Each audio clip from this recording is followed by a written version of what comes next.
Saya pengen mengingatkan ke teman-teman seperjuangan bahwa kecurangan, ketidakadilan terkait dengan pemilu 2024 atau Pilpres ya, itu sudah kita duga sejak awal.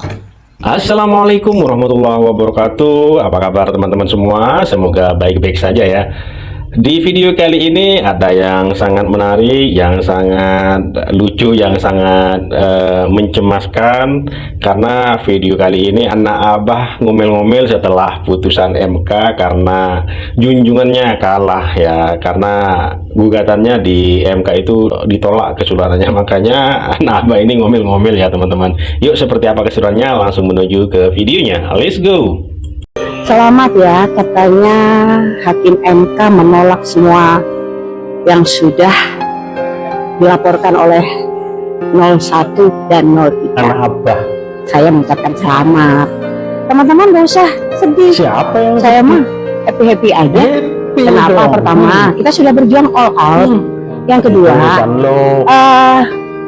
percayalah semua akan dipertanggungjawabkan. Iya, termasuk Ya, kalau memang keputusan Hakim MK ini jujur, adil, tentu saja mereka akan mendapat pahala yang besar, mendapatkan surga. Tapi kalau tidak, biarkan aja pengadilan Allah nanti ya yang akan membalasnya ya. Ya, kita nggak usah sedih ya. Saya mengucapkan selamat ya kepada pemenangnya. Mudah-mudahan amanah. Ingat, ya, kekuasaan itu adalah amanah yang harus dipertanggungjawabkan dunia dan akhirat. Dan kalau seandainya Pak Anies saat ini tidak diberi amanah itu, ya itulah cara Allah menyelamatkan beliau ya. Jadi teman-teman santai aja, jangan berkecil hati ya. Hidup ini harus happy ya. Kita sudah all out, alhamdulillah. Dan selanjutnya biarkan Allah yang akan membalasnya. Kalau memang keputusan Hakim MK ini benar-benar jujur, adil, ya tentu saja akan mendapat rahmat Allah. Tapi kalau tidak, Allah yang akan membalasnya. Dan azab Allah itu sangat-sangat pedih. Oke, semuanya. Selamat tinggal ya. Saya mau kembali lagi. Saya lagi di bandara. Saya harus kembali lagi terbang. Mudah-mudahan teman-teman semuanya tetap semangat dan selalu berdoa untuk Indonesia. I love you all. Dari awal gue udah ngebaca Ramas MK pasti lemah. Ramas lo pakai sampai. Nah, pasti diintimidasi dia. Takut. Ramasmu pakai merang. Ya kan? Pokoknya rata-rata nih orang-orang petinggi kayak MK, kayak apa segala macem, nggak takut modar, nggak takut dosa, nggak takut akhirat. Takutnya cuma miskin. Tahu lo blak. Bola kita kalah ya. Susah Lo yang susah. kalau udah suatu pertandingan, kalau udah wasit berpihak ya susah, apalagi yang dilawan tuan rumah ya kan, nggak ada menangnya, udah orang ada menangnya. Omongan. Ya sama kayak pemilihan suara rakyat kemarin. Ya begitu dah. Kalau udah panitia ikut bermain, repot. Hah? Ya nggak? YouTube lo yang repot. Agak enak kan ditontonnya? Ya sama. Sama. Nonton nih. Yang kita ngerasain hari ini nih. Susah kalau udah wasit berpihak. Biasa kan? Dongkol kan? Saya pengen mengingatkan ke teman-teman seperjuangan bahwa kecurangan, ketidakadilan terkait dengan pemilu 2024 atau Pilpres ya, itu sudah kita duga sejak awal. Relawan tuh paling takut, paling khawatir nanti kalau ada kecurangan. Kita harus ini, itu, antisipasi. Bahkan kita juga udah siap-siap kalau harus berhadapan di MK. Betul nggak? Jadi, kalau hari ini keputusan MK itu nggak sesuai dengan harapan, ya biasa aja. Kenapa? Karena kita udah prediksi itu sejak awal. Bener nggak? Yang kedua, hati-hati. Mental kalian juga diincer nih. Ya, mental kalian diincer. Ini kayaknya bagus dari sini ya. Mental siapa yang diincar?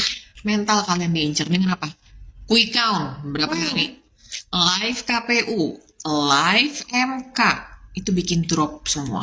Terus kita mau terpancing begitu aja gitu dengan provokasi mereka? Ya enggak lah, biasa aja. Hari ini putusan MK nih ya, saya nggak nonton. Saya turun aksi di patung kuda. Ya bukan ngapa-ngapain, silaturahmi sambil piknik. Ketemu sama teman-teman relawan, ketemu sama aktivis, ada tokoh juga, saling nyemangatin satu sama lain. Udah, next ya.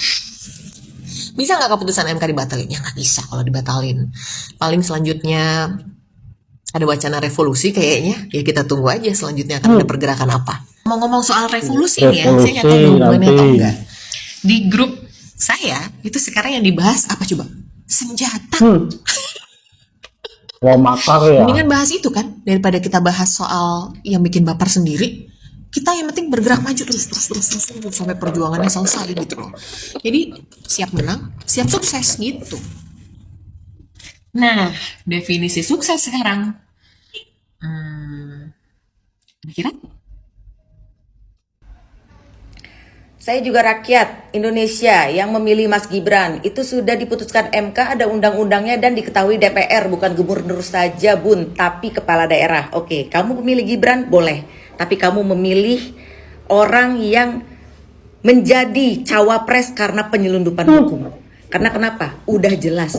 2 hakim bilang bahwa minimal adalah gubernur atau sedang menjabat sebagai gubernur.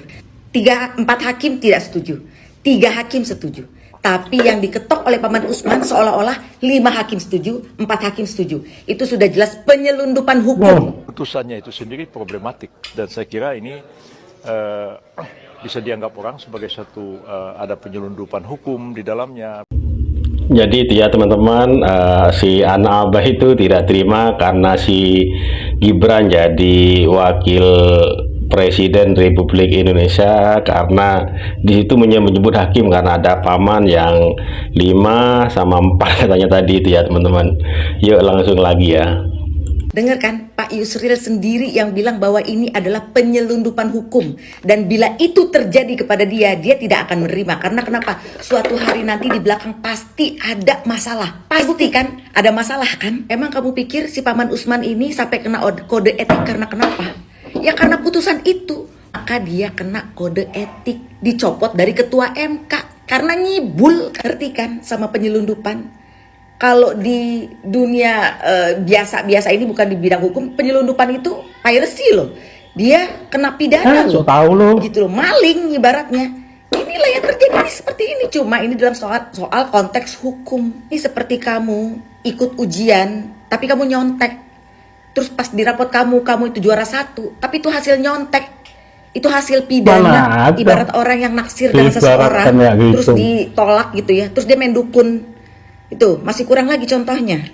Jadi yang sekarang kamu dukung ini, Gibran, adalah orang yang jadi cawapres karena penyelundupan hukum oleh pamannya. Bayangkan ya, Paman Usman ini, pamannya Gibran adalah seorang ketua hakim MK, memutuskan, ini bukan hakim cemen-cemen loh ya, hakim konstitusi bukan hakim cemen-cemen loh, dan dia sudah disumpah.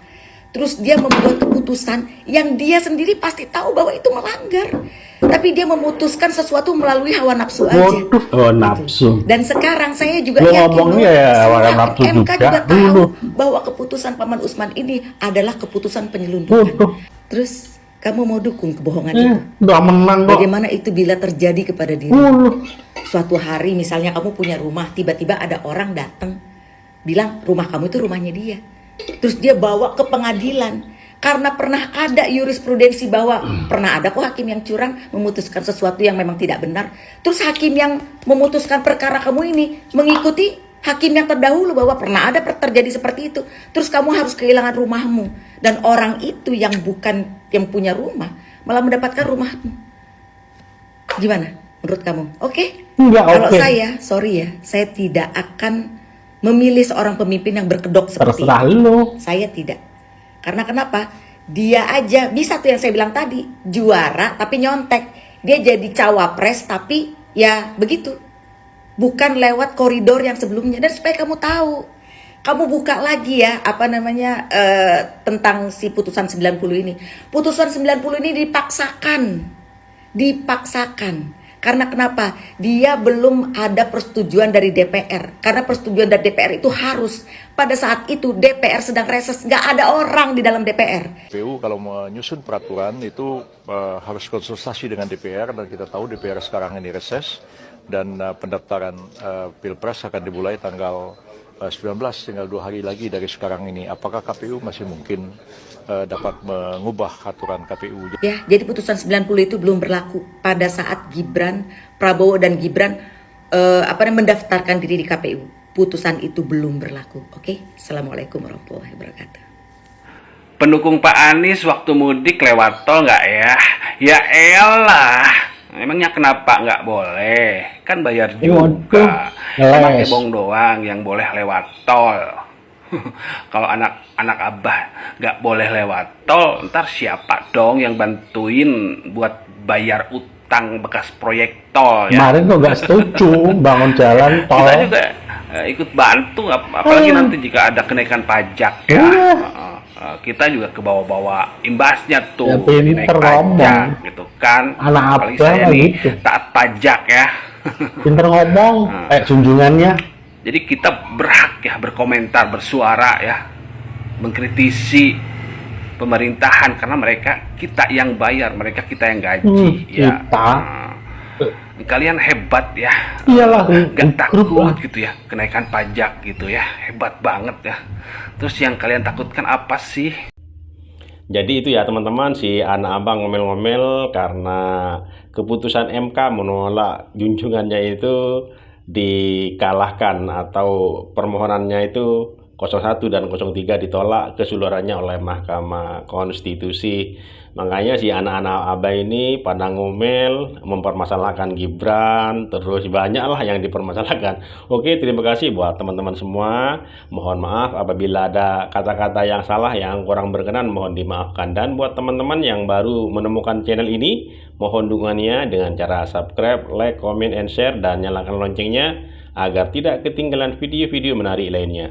Terima kasih, sampai jumpa di video selanjutnya. Wassalamualaikum warahmatullahi wabarakatuh.